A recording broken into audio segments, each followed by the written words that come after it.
Do you know what time it is? It's supernatural story time.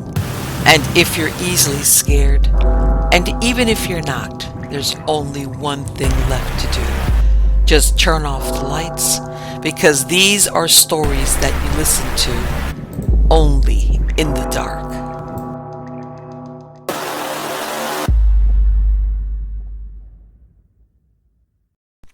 The Darkness Inside, Volume 4, Story Number 1.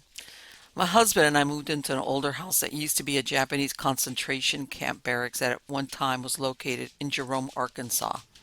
After the house was moved to Dermot and remodeled, it was owned by a few families before a landlord bought it to use as a rental house. We had been living in the house for about 3 months before things started catching my attention. I noticed a picture on the wall that I would have to straighten just about every time I walked by. My husband noticed that the blinds would be crooked, like someone had been looking out of them. The level of particular slat on the blind was way too high for either of us to be looking out of. We would fix it, and soon it would be messed up again. I was putting laundry up one day, and besides my 3-month-old son, I was the only one in the house. I had just left the spare bedroom where my son's dresser was and heard a noise, so I went to investigate. When I went into the room, the dresser drawers were pulled out, and one was dumped upside down on the floor. The drawers were hard for me to pull out, so I knew it didn't just fall out. I also came into the living room one day, and the wagon wheel chandelier in the living room was spinning, and the recliner was rocking. I was alone in the house. One morning at about 6 a.m., my husband and I were startled awake by a loud noise that sounded as if one of the windows was slammed down. No windows were up because it was in the middle of winter. The scariest part was the fact that I believed my closet was the portal. If I closed my closet door, someone on the other side of the door would bang on it. When I opened it to see what was in there, I saw nothing except my clothing swinging around. My sister thought I was crazy, until she came to stay with me. I shut the closet for her, and she saw firsthand how upset they got if I closed the door. I found out later that some friends of ours lived in this house as children, and her brother passed away and was laid in to wait in the living room. I'm thinking that I had a few ghosts in the house because there were childish things done, like all of my canned goods were set out on the floor in the kitchen, and then grown-up things like the blinds. Almost every picture taken in the house contains orbs. I was never scared of the spirits and found myself talking to them, so I wouldn't be talking to myself. Story number 2. When I was younger, my cousin Felix was killed while serving in Iraq. Ever since then, strange things have happened at his mother's house. The first event started one night at a get-together. All of Felix's friends, my aunt, and my sister were sharing stories of him when he was little. A beer can that was sitting in the middle of the counter next to them, with no warning, flew off of it. Not rolled, flew, like in the air. They all started laughing at that point. Another time, my older sister and her boyfriend were lounging in my aunt and uncle's pool when my sister went in to use the bathroom. She came out of the bathroom and into the hallway, and that's when she heard distinct voices, a male and female. It sounded like they were coming from my cousin's old room. She peeked in there, but there was no one there and no TV. She investigated every room in the house, and there were no radios, TVs, or anything on. But she still heard the voices coming from right around the window of Felix's old bedroom. When they suddenly stopped, she went back outside and questioned her boyfriend. He said he hadn't been talking at all, just swimming. This even happened a couple of times. My cousin's old cell phone was kept in his car. My aunt and uncle never used it, but just kept it in the holster. One time my aunt and uncle came home from a restaurant to discover 3 messages on their answering machine. The first one was from a friend. The second one was a garbled male voice, people in the background. The third one was near silence except for a small male voice that could barely be heard. They checked the caller ID and were shocked to find that the calls were from Felix's phone. They rushed out to the garage and checked the car, but the phone was in its place and still turned off. Next story. When I lived in Kansas City, my dad had his best friend that had an old house he bought and was renovating it. The first encounter I can vividly recall was when we were sitting around the living room one day when all of a sudden an ashtray flew off the table from across the room and almost hit me. No one was near it. The house also had an attic that used to be bedrooms, and I can remember refusing to go up there because I felt that there was a strong presence there and it was very unfriendly. It always made me feel uneasy. And one of the bedrooms, downstairs from the attic rooms, was a closet. In the closet, it had a hole sawed in the floor that went to the basement. One day we were digging up the basement floor and found human bones, teeth, a skull, and femur bones. The rumor was that there had once been a doctor that lived there, but we weren't sure why the bones were buried in the dirt floor of the basement. It was always very creepy in that house. Another time my dad was working on the bathroom. He was all alone there late one evening. He was hammering in the bathtub, putting up the bathroom walls or something like that, when all of a sudden his hammer and something or someone started hammering or banging on the bottom of the tub. My dad freaked out and didn't stick around to check it out. In this house, it seemed that there was always something watching you do stuff, a presence, if you will, always very eerie, especially when you were alone. There were two suspicious fires there also that no one could cut them up with an explanation for. One while cooking, and there was no way it could have been set by the person cooking in the kitchen at that time. We felt that a presence or unseen force was telling us that they didn't want us there and they didn't want their home to be remodeled. Soon after that, the house was sold. We've never been back to it since then, but currently there are people living there, and I always wonder what they've seen or heard. Next story. Back in the early 2000s, I attended Nyack College. My friends and I often went out and tried to investigate this area that had much history. This includes Terrytown, the town that the legend of Sleepy Hollow takes place in, which is right across the river. We had many great experiences, but one will always stick out in my mind. It was a first trip and we decided to go up to an old fort and tunnel system that existed at the top of the hill. We had heard things that happened and we wanted to put these myths to bed. You see, most of us didn't believe in this kind of thing. That is, until this night. The very small building that overlooked the river used to be barracks at one time and had a full first story and a partial second story. It had two exits. The main doorway, which had so much damage to it that you couldn't get through that way. The other way was through the escape/travel tunnel that crossed the hilltop. We entered through the tunnel and progressed slowly, trying not to disturb the bats that call it home. We realized there was a lot of trash, beer bottles, soda cans, etc. as we started out, but it reduced to nothing about halfway through. After a little while, we entered the building and saw what bad shape it was in. There was no roof left, and you could see the old beams that used to hold the roof were down throughout the open area.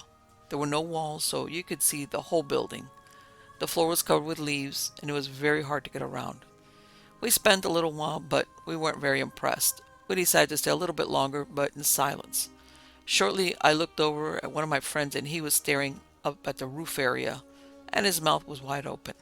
This caused me to turn and look, and what I saw changed my view on hauntings completely. Eventually, the whole group turned and saw what could only be described as a man in uniform hanging from a beam. That beam was not there when we arrived, and obviously the rope and man were not there either. Suddenly there was a noise, and it broke my concentration. It was one of my friends running for the tunnel. We all took off with little regard for the bats on our way back, and we didn't stop until we were safely back at our car, parked a short distance from the end of the tunnel. I'm a born-again Christian and didn't believe in this kind of stuff until that day. After that, we visited many other places and had many more experiences, but this so far has been the scariest. Next story. It was the summer of 2005, just a few months after I'd taken a new position at my job in the warranty department. Right before I had begun working in this department, there was an encounter with a woman I had replaced, and the two others in the department were several items at the top of the manager's desk had come tumbling off as if someone had swept them off with their arm. This was a large open office. As you walked in the door, you had 3 desks, 2 to your left and 1 across from the door. To your right were several filing cabinets forming a horseshoe shape, with the only opening close to the door side of the room. The file cabinets were too tall to see over, almost they reached the ceiling. My first experience here, I was returning from lunch, and as I walked in the door, I noticed the other two desks were empty. My desk was in the far left corner. I sat down and immediately heard the very common sound of paper rustling in the file area.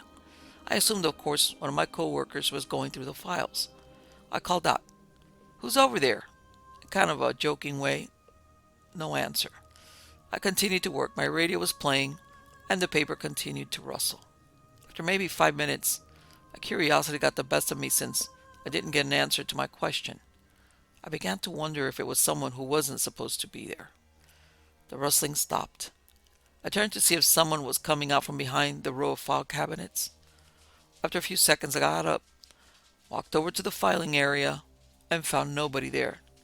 No papers out of place, no drawers open, nothing. My boss walked in as I was standing there, and I told him about what had happened. Approximately a year later, I was again alone in the office. I got up to take some files over to the cabinets. When I reached about 5 feet from the opening to the file area, I heard what, to me, was the unmistakable sound of a child running barefoot away from me and rounding the corner of the file cabinets. I couldn't find anything downstairs or outside that could have made that noise.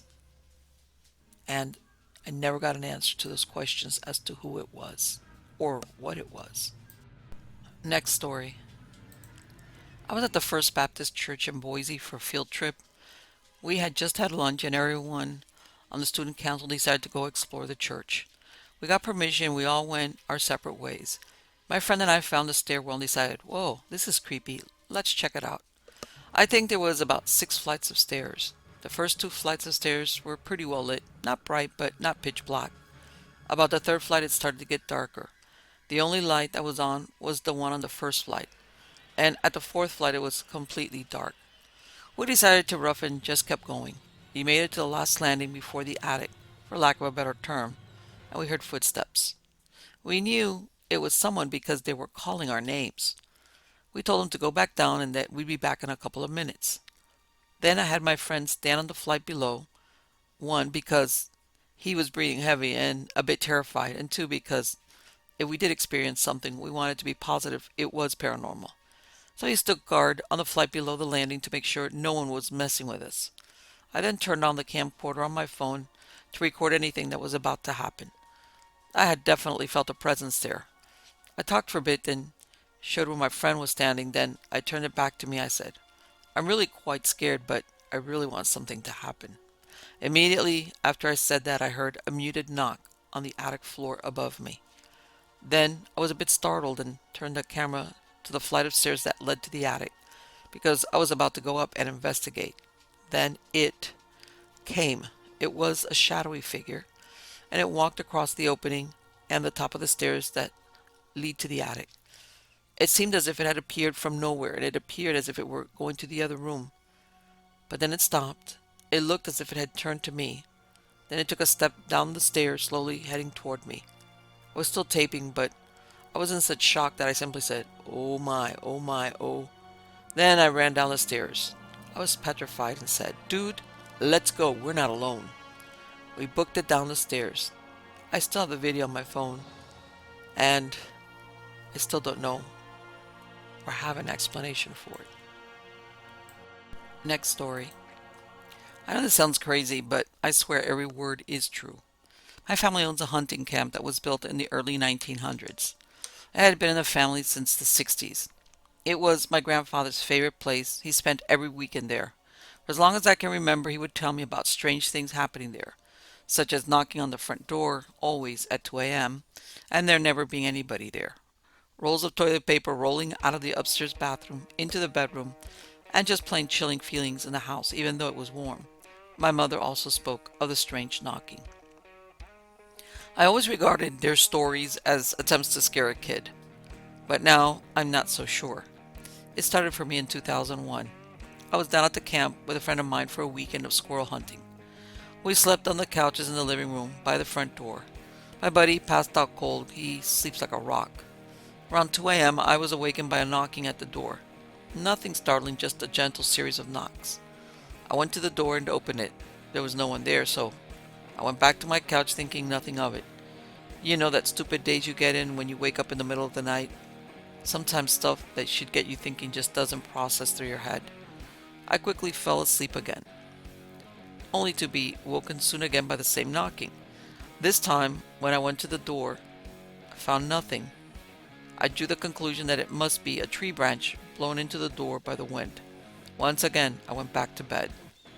Soon after, I heard the knocking again and didn't even bother getting up. I had just fallen back to sleep when there was a huge bang on the door that seemed to shake the house. I still didn't make the connection and fell back to sleep. The rest of the evening was silent. In the morning, however, I started thinking. There were no trees that could touch the house, much less the door. And there had been no wind. The snow was still hanging on the trees and power lines. Also, there were no footsteps of any kind or disturbance in the snow. My buddy heard nothing, but he could sleep through a gunfight.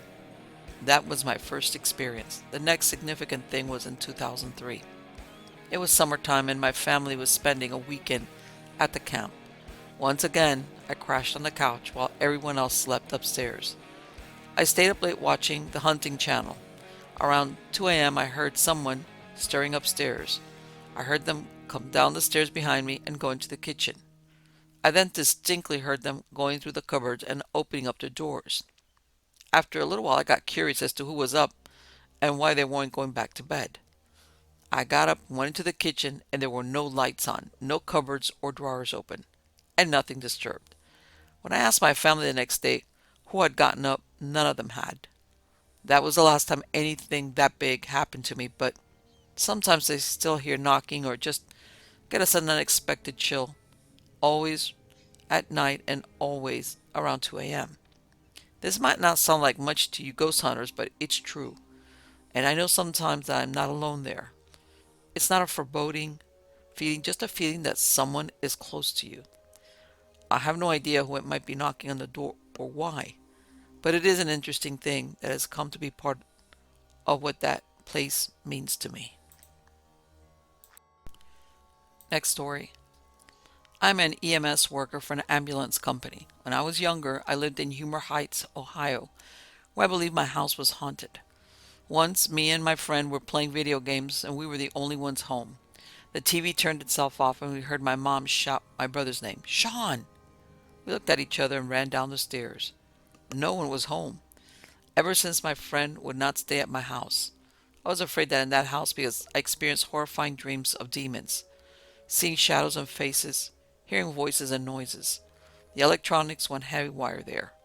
My mom told me to play church music, that it would help, so before I went to bed, I put a church cassette in my boombox, hit play, set it on the floor, and went to sleep. I then woke up to a loud noise. My boombox had been smashed, the antenna ripped off, and the cassette player door ripped open. Soon after, my mom got remarried and we moved in with my stepfather, who never believed us. When we went down to finalize the sale of the house, he was taking a shower when something started banging on the bathroom door. He opened the door and no one was there. That was when I was 13 years old. Nothing happened since the move until recently. I got married and me and my wife, we live in Ashland, Kentucky. One night at work, me and my partner, who work on an ambulance, were sent to pick up a patient and transport him from the hospital. When we arrived in the hospital ER, we found a 50-year-old man alert and oriented. We placed him on our cot and pushed him out of his room.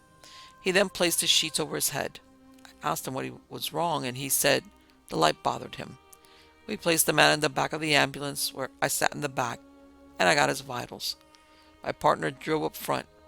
I turned off the lights in back upon request of the patient. Then the patient appeared to go to sleep. After about 5 minutes, the patient jerked up to a sitting position and screamed and growled a blood-curdling scream. It was frightening because it was about in 12 different voices at once. Children, men, women, beasts, all screaming at once. Then the patient, after about 10 seconds, fell back and started convulsing, shaking, and twitching violently. I told my partner to hit the sirens and head to the nearest hospital. The whole time the patient shook violently until we arrived in front of the hospital, where he stopped and laid motionless, which is common after seizures. A strange state occurs after using so much energy. It may be important to mention we were at a Catholic hospital. We took the patient into the ER and transferred him to a bed. I then talked to the doctor on duty. The patient was speaking to the nurses and I went to get him to sign a form. I asked him if he was alright. He said yes. Then I asked if he was able to sign. His reply was the same.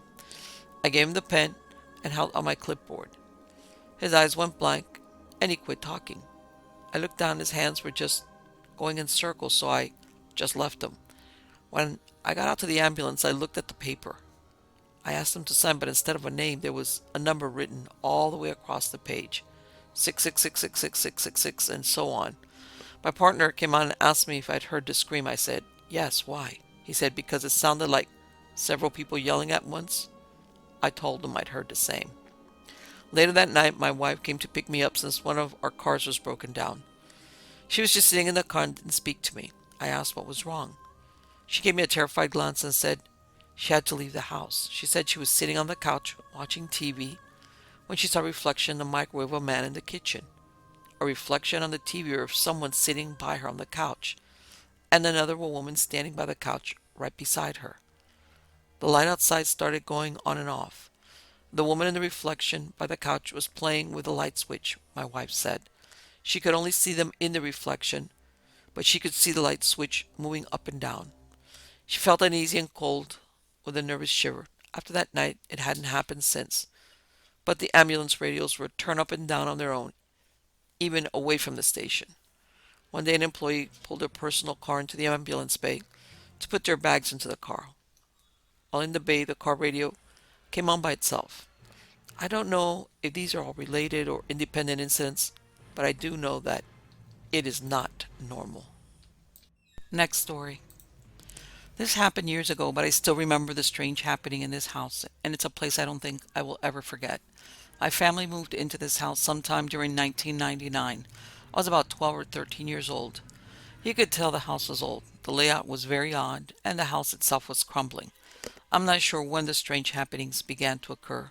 It came to the point that there were so many that I couldn't just ignore it or talk about it to my brothers and sisters, and strangely enough, they would back up what I was saying with experiences of their own.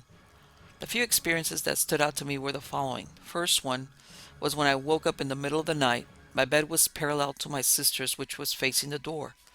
I saw what at the time I believed to be my sister roll off the bed in a strange manner, then place her hand on the doorknob. Then the figure simply disappeared. My sister was still asleep in her bed. The figure appeared many times, not only to me but also to my family. The figure appeared to be a boy about 9 to 12 years of age with a short bob of brown hair and a blue and white striped shirt. He would appear when my siblings and I were playing in the yard. My older sister saw him once at night doing what appeared to be getting into her things. She first thought it was my younger brother. At night, I would feel the bed go down behind me. I sleep on my side as if someone were sitting there at the time. I thought it was my cat, but when I turned around there was nothing there. The radio in my room would turn on by itself at times, and also the station I was listening to would change by itself while the radio was on. My little brother claimed to hear a woman crying in the middle of the night, and I would hear it too. I thought it was my mom, but when I asked her, she said that she was sleeping. My little brother also claimed that there was an old woman that would sit on the edge of his bed and just look at him. He would also have nightmares with what he called demons, horns, cloven hooves, and claws that would attack him while he slept. When I would go to bed at night, I would hear voices. It sounded like I was at a train station or a mall where there are many people talking at the same time, and when I would try to distinguish what was being said, it would disappear. At first I thought that it was me, and I asked my mom about it, but she answered by saying that she heard them also, especially late at night, when she would be up playing video games. The back room was especially odd. It was always cold and the walls were a permanent gray. I can't count the many times I helped my mother paint the walls white. It seemed as if the paint was sucked into them. No matter what color you tried to paint them, they stayed gray. One particular encounter which disturbed me greatly was when my older brother, he was sitting down in the living room playing a video game, and me and my mom went to the kitchen. It was behind the outside porch to get some snacks. When we came back, he was on the couch crying. I asked what happened. He said that it touched me on the shoulder. He then went on to say that he was sitting down playing his game when something came up from behind him and placed its hand on his shoulder. After that, he wouldn't say anything else, and to this day has not talked about it. My family moved out of the house sometime in 2003, but to this day I wonder what the history of that house was. I never found anything about the place, and I think that in the more recent years, it and the wooded area behind it were torn down to make a mall. I guess I'll never find out. Next story. When I was 12, my family moved to a new house they built just outside of the city. Within the first week of being in that house, I started to notice some strange things in the backyard. Mind you, the backyard had no lights, and there were only 4 houses around, and each of the property sizes were about an acre, which is pretty big. I looked out the window since the canal was there and we could see boats pass through. This one night I was waiting for a boat to pass by. The exciting life of a 12-year-old, right? And I saw this blue light start at the end of the first block's backyard and zip its way through to the next house and the next one until it was in my backyard, and zip all the way back to the first house, and repeated everything it was doing. It was going pretty fast, and I was looking for things that could be reflected off of, but there were no boats and no bikes or anything that could make it zoom around it as fast as it was. At first, I thought it was my imagination and settling in a new house, but I was seeing the same blue light zoom around for about 4 years. It seemed to have gone away after new neighbors started building more houses. I could never go into the backyard at night by myself, though. It always made me feel like I was being watched. Even when I got older and had bonfires in the summer with friends, I hated being out there after dark. That wasn't all, though. Not long after we moved into the house, my grandfather passed away, and it seemed after that the basement was giving me the creeps. I would be watching TV, and just above the couch there was a clothesline for my dad's work clothes that was hanging to dry, and out of nowhere it was like someone was walking by, brushing their hand against the clothes, and the hairs on my neck and arms would stand up. I thought it was my sister playing a prank, but I was the only one down there. Ever since that, the basement has given me the creeps. Even when I didn't think about being alone in the basement, something would happen that would make me take me upstairs in a split second, like the VCR rewinding or fast forwarding by itself when it was turned off. Cold chills, the feeling of being watched, etc. Another time when I was about 18 at this point, I was working nights at a restaurant. I had a night off, and anyone who worked nights knows that 2 a.m. is like noon for us. I had walked out of my room to get a drink. I was wide awake, and my parents were asleep, of course. I walked toward the kitchen to see a black figure standing at the kitchen counter, as if he was waiting for a drink from a bartender. I rubbed my eyes to make sure I wasn't seeing things, and it was still there, so somehow I mustered up the courage to ask who it was. It looked up as if startled, and then ran downstairs. I promptly ran right back to my own room. Not long after that, in March of 2004, my grandmother passed away. About 3 weeks after the funeral, I was laying in my room, pitch black, trying to fall asleep, one hand on my stomach and the other hand behind my head. Out of nowhere, I felt a cold hand lay itself on the hand I had on my stomach. Then I saw white light zoom across my room. I got right up, turned on the light. No one was there, but my room itself was cold, and I ran out to the living room and watched TV with the lights on. I've had other experiences at other people's houses as well, some of which were more fearful than my parents' house. Next story. First off, to make things clear, I've lived on the haunted road in my town, Channel Road, for about 15 years. I've always had a funny feeling about living on this road. As I was growing up, I would hear about Sake's Road, but I never really understood why people would mention it and gasp, but it wasn't until I was older that I started to notice and understand why things were being said and what was going on. When I was about 13, I remember hearing strange footsteps in the hallway. Even when I was young, I remember being scared of figures in the room and around my bed. It was when I was younger, so I thought maybe I was just seeing things or hearing things. Another time it was sometime around midnight. I remember I was going to bed in my room as normal. I laid down to rest and fell asleep. But as I was lying there, I heard my doorknob being wiggled. I turned over my bed and ignored it, but then I started hearing footsteps in my room. I was listening and thinking, who in the hell's in my room? At that point, I was getting really scared. So I lay there as quiet as I could. Then I felt a deep heaviness in my body, as if I were sinking into the bed. The pressure was so heavy. I couldn't move. I wanted to speak, but couldn't. After 2 minutes of this, I was finally able to move. That's when I went to my sister's room and told her what happened. I fell asleep with her in her room. Weeks later, I was always hearing things as I went to bed. They would only happen around midnight, though, and more than ever when it was around 1 to 3 a.m. I would sometimes hear footsteps in the room. Then I started hearing a murmur of a child's voice, mumblings that I couldn't understand. When it happened, I was on the phone with my boyfriend, and as a matter of fact, sometimes we each fell asleep while on the phone, and I told him what happened. I've only heard the mumblings 2 times, but it gets even weirder. One day in late January, as I was backing up my car in the middle of the day, right when I turned to look back, out of the corner of my eye I saw a little boy with blue shorts, white shirt, and blonde hair. His figure was almost like whitish, like foggy. I guess they would call it an aura, but I looked in front of me again and it was gone. Since that time, footsteps have started,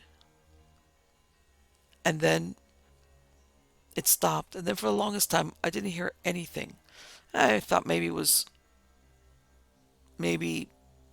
that it was over, but eventually it started again. I would be lying in my bed and my eyes were closed.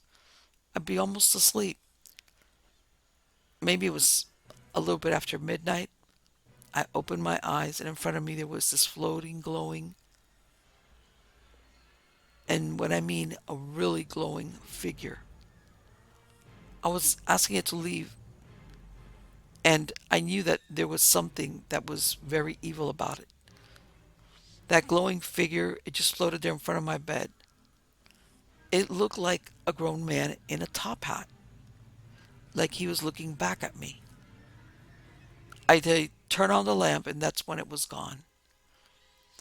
I left the light on the whole night, and I fell asleep. Eventually, I never believed in ghosts or demons before, but ever since these things have happened to me, I look for some answers, something to explain it.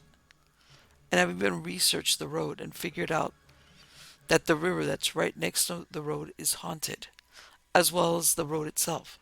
Channel Road, I've come to figure out that something maybe from the road or the dirt I live on is haunted. And I know that sounds weird.